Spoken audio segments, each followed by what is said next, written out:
Previously on Scriptmonk. But some of you might say, well, what if I just want the first draft read to see if the story works on a basic level? Ugh. That is not the stage in which you should be doing that.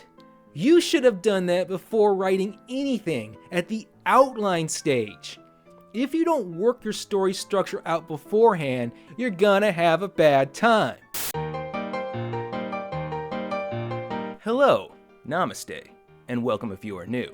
The topic of this video isn't exactly the sexiest thing in screencraft. That would be me. In fact, it would probably only appeal to the type of person who enjoys reshelving library books, but it is an absolutely essential step when it comes to creating a movie story that simply works, and works from the get-go. Before you write a single scene in your screenplay, you really ought to construct a script outline. Say you got a movie idea bouncing around your head.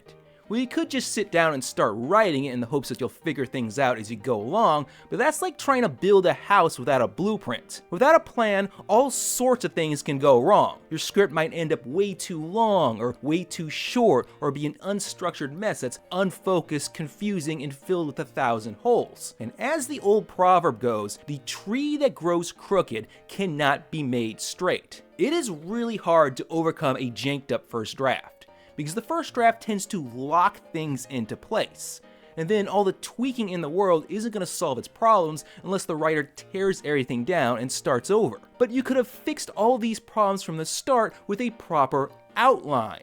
See, an outline lays out an entire script to be, sequence by sequence, plot point by plot point, before you begin to write. That way you can see your story shape, make sure it has the proper structure, and see where any content might be lacking. And if you outline first, the first draft becomes a breeze, because you're no longer wondering, gee, what's gonna happen in this part? You already know what's gonna happen, so you can just focus on writing a good scene. You know, recently I started work on my first original screenplay in a really long time. And because I took the time to outline, I was able to finish the first draft in 16 days. Now, a lot of this is going to sound familiar if you had to write a lot of papers in college, because if your instructor was worth a damn, they insisted you outline your papers beforehand, because just winging it is a sure recipe for a poor grade. By outlining your paper beforehand, you make sure it has a clear, strong point worth arguing, that it has the right amount of material to fit the paper's length, and that it organizes the argument in a manner readers will find clear and effective. Likewise, with a script outline, you make sure you have a clear, dramatic premise suitable for a full-length movie, that you have the right amount of story to fit a 90 to 120 minute runtime, and that your story develops with a clear, coherent structure viewers will find dramatically engaging. Now, to see just how similar these two forms of outline really are, I'm going to start not by outlining a movie, but by creating a hypothetical term paper, which will then adjust the needs of a screenplay. Okay, starting off, when writing an essay, the very first thing you need to do is establish your thesis statement. A thesis statement is a single sentence that clearly states the point or argument your paper is going to make. And since, I'm a film school nerd and that's all I know, let's pretend this is for a film history class. So our paper's thesis statement is going to be, Hollywood came to dominate international cinema as a result of the Second World War. That's what we're going to write about. But simply using your thesis as your opening line doesn't make a good paper. Traditional wisdom goes that you structure the essay's introduction section as follows. First, you start with some attention-grabbing statement. Then you provide a brief background to set up your thesis. Then you clearly declare your thesis statement. Okay, we've declared what we're going to argue. Now we gotta make that argument. So in the essay's main body, we create 3 sections. I don't know why, but instructors always like 3. And each one of these sections will be dedicated to a main point that will support your argument in your thesis statement. So these are the 3 main points by which our paper will prove its thesis argument. But before we do that, we need to prove each of these points. So we need to expand the outline even further. In each section, we need to provide 3 to 4 subpoints that support that section's main point. But we're not done here. Now we gotta provide material to support these points. So we gotta expand the outline even further into subpoints, material that'll support these points. And here's where we can finally start to get around to arranging actual essay content. Now, the real beauty of this nested structure is that it ensures that every little piece will connect and develop the argument as a whole, because this statement supports this one, which then supports this statement, which then supports your main thesis. Now that we've established all our evidence, we can move on to the essay's conclusion section. Here we explain where main points 1, 2, and 3 combine to prove our argument. And that done, we can make a victorious declaration that we have indeed fulfilled our thesis statement. Now, a lot of documentaries and YouTube video essays, for that matter, use this same structure, because their goal is also to explore a topic and prove a point. However, when structuring a fictional story, the whole nature of the endeavor shifts.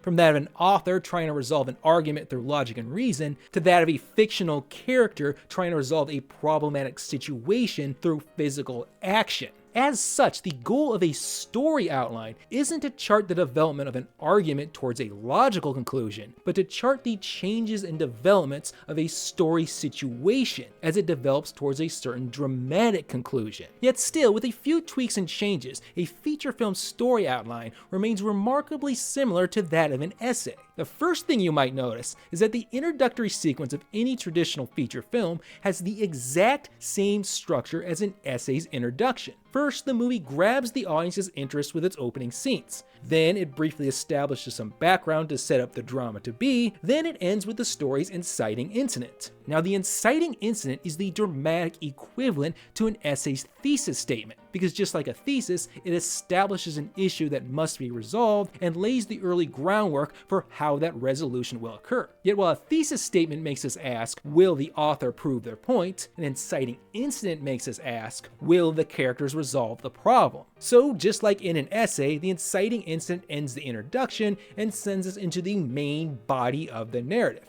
To make things easier, let's rename sections 1, 2, and 3 into the Post-Inciting Incident Act 1, Act 2A, and Act 2B, and the conclusion section will be the story's Act 3. Now, yes, I am using the old traditional 3-act structure, because that's what most of us are most familiar with. But again, let me reiterate that the 3-act form is not the only way to structure a feature film. And if you're using a different structure, you'll have to adjust the following outline accordingly. But let me tell you, if you do want to experiment with alternative structures, outlining beforehand becomes even more important. Because if you can make your structure work on paper, you can be far more confident that it'll work on screen as well. So now we have to outline our story's act structure. But what really is an act? Well, an act is really nothing more than a series of story sequences that together compose a larger movement of plot. Now, I've already done a series of videos on the shape that these larger movements tend to take in traditional 3-act structure, so watch them if you haven't done so already. But to keep things simple, let's use Raiders of the Lost Ark. In Raiders, the post-inciting incident Act 1 is all about Indy obtaining what he needs to begin his quest. Act 2A is all about Indy's search for the Ark. Act 2B is all about Indy fighting back after his enemies steal the Ark. Act 3 is the final confrontation over who really deserves the Ark. So start your act outline with a simple 1 or 2 sentence summary of what this general course of action will be in each act. Just as important, however, are the major end of act turning point events that serve as the transition from the action of one act to the next one. For example, in Raiders, Act 1 ends with Indy getting what he needs and heading off to Cairo. Act 2A ends with Indy's enemies stealing the Ark. Act 2B ends with Indy again losing the Ark and the enemies taking it to a secret island. These events create the transitions between each act, and it's these sharp twists in the road that really give your story its sense of structure. So insert these transition events into your outline as well. But these act summaries are pretty darn vague, so you gotta break things down further, down to the very sequences that'll make up each act. Here's something basic about screencraft that beginners are rarely told about.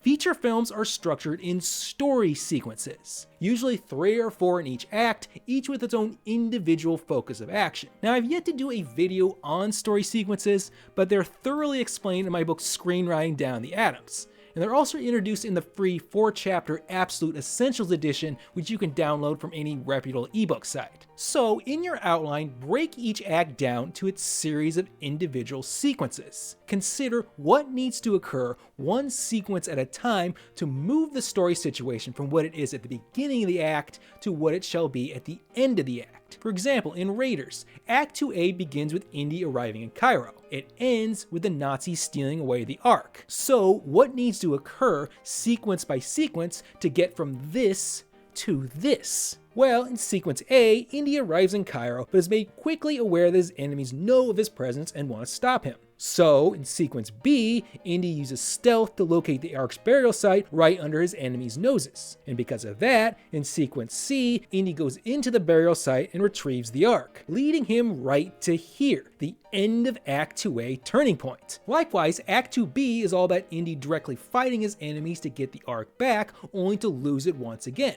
So, what needs to happen sequence by sequence to develop the situation from here to here? Okay, in sequence A, Indy has to escape the Well of Souls. Then in sequence B, Indy blows up the plane so his enemies cannot fly away with the Ark. So in sequence C, Indy now chases down a convoy to get the Ark back. And in sequence D, Indy attempts to escape to America with the Ark, which leads him here, the turning point which ends Act 2B and launches Act 3. Now that you've outlined your plot as a series of sequences, the shape of your story is much clearer.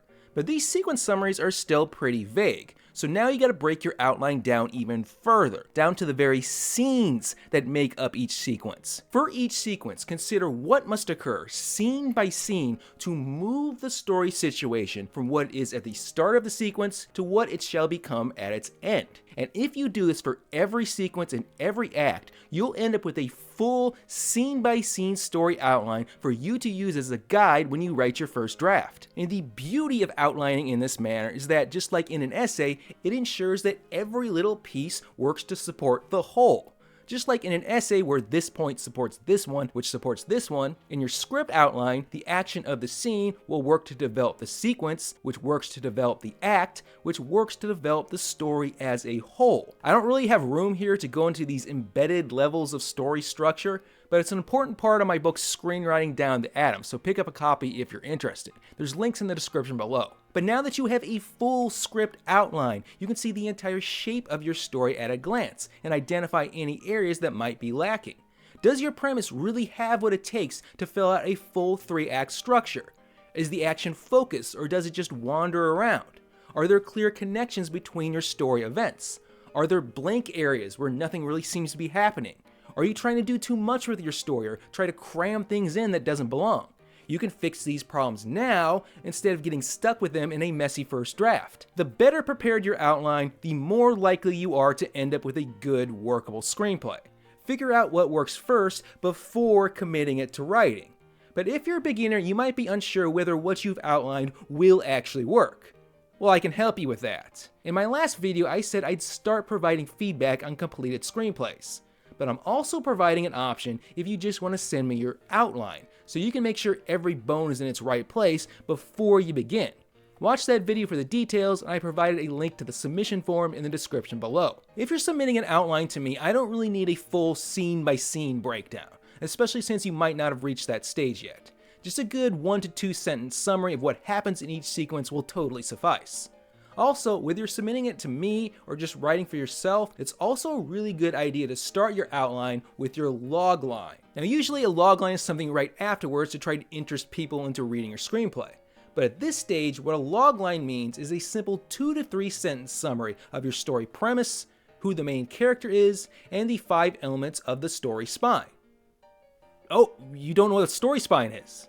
Well, it's really important. You should watch this video to find out. Basically, your logline should contain the story problem, the story goal the protagonist pursues to resolve that problem, a general idea of the path of actions they take to reach their goal, the main source of conflict in the way, and most importantly, the stakes, what is to be won or lost that makes the goal so darn important. So for example, here's a logline for Raiders of the Lost Ark. On the eve of World War II, Indiana Jones, an adventuring archaeologist, learns the Nazis have discovered the location of the legendary Ark of the Covenant. Indiana sets out to find the Ark and steal it away before the Nazis may use it to conquer the world. Simple. Once again, all the links are down in the description below. I want to thank, once again, all my Scriptmonklings for continuing to like and support this channel. If you have any questions or comments about script outlines or anything for that matter, please leave them down below. I also have a few remaining autographed copies of the new second edition to Screenwriting Down the Atoms still available, so the links to that are down in the description below as well. I have to apologize to my Canadian viewers though, because when I did the video announcing the autograph book offer, I said the price covered North American shipping. Yeah, well, that was before I realized it is crazy expensive to ship from the US to Canada, which doesn't make any sense to me because it's right there. Toronto, Montreal, they're right on the border. Anyway, I had to disappoint like 4 people because of that, and I'm sorry. Anyway, otherwise, I'm the Scriptmonk. I'll see you next time.